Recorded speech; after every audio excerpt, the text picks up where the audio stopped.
Ер нь бол ингэж тооцсон явсан. Нэгдүгээр эхний ээлжинд өөрийнхөө өрхийн хэрэглээг бүрэн хангая гэж байгаа. За тэгэхээр тулд одоо 24 км үсгэж штэ. Энэ өвлийг тестийн эн чинь миний одоо хэрэглээний юмыг авах нэг ондоо аваад хэрэглэх нэг ондоо.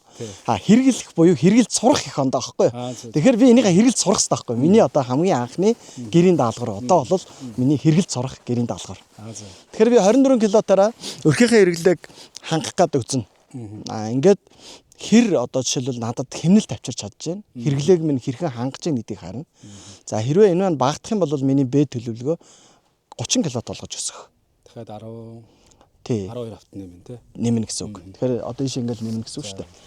За ингээд үзнэ. Тэгээд миний зүгээр тооцоололоор бол ямар ч байсан 30 км-тай үед бол би нэг 90% одоо бүтээмжтэй буюу оруулсан хөрөнгө оруулалтаа буцаагаад их богино хугацаанд барьж авах юм байна.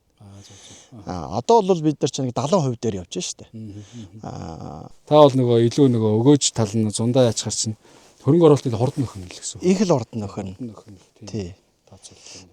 Анх би тооцоолоход байж та хөрөнгө оруулалтынхаа өгөөжийг тооцоод за нэг 10 жилдээ би нөхөх юм болов гэд ботсон. Тэгээд дараа нь танаа системээр тоолж утсан. Гэсэн чинь 8 жил гарлаа 7.8 жил болсон. Гэхдээ эн чинь тогны үн нэмэгдчих юм бол тэр хугацаа чи багасч чинь. Тэр нөө төврөгөө бүр нийлүүлэх утгаа оруулал арай өөр болох. Хэрвээ төврөгөө нийлүүлэх утгаа оруулчвал эн чинь ингээ хасагдаад байна. Багасч чинь. Тэгэл ингээд зүгээр одоо их бүтүүлгээр ярихад нэг 5 жил хагастай би үндсэндээ хөрөнгө оруулалтынхаа өгөөжийг хүртэж эхлэв. Хурлын цэгмэн тэн дээр очивол тэрнээс ч дандаа одоо зардалгүй гэсэн үг. Тий. Тийм бол дандаа нэмэгдэх юм гэсэн үг тий.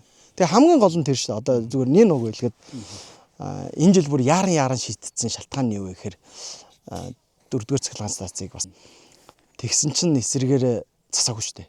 Тэгэл ердөөсөө миний итгэл сэтгэлийн гал одоо унтарсан гэдэг юм уу юу гэдгийг те шийдэх шалтгаан болсон байхгүй. За ингээд иймэрхүү арга барилаар одоо жишээлбэл асуудлаа проблем солвинг хийж байгаа бол би одоо жишээлбэл өөрийнхөө асуудлыг шийдэх хэрэгтэй байхгүй өөрийнхөө хэмжээнд.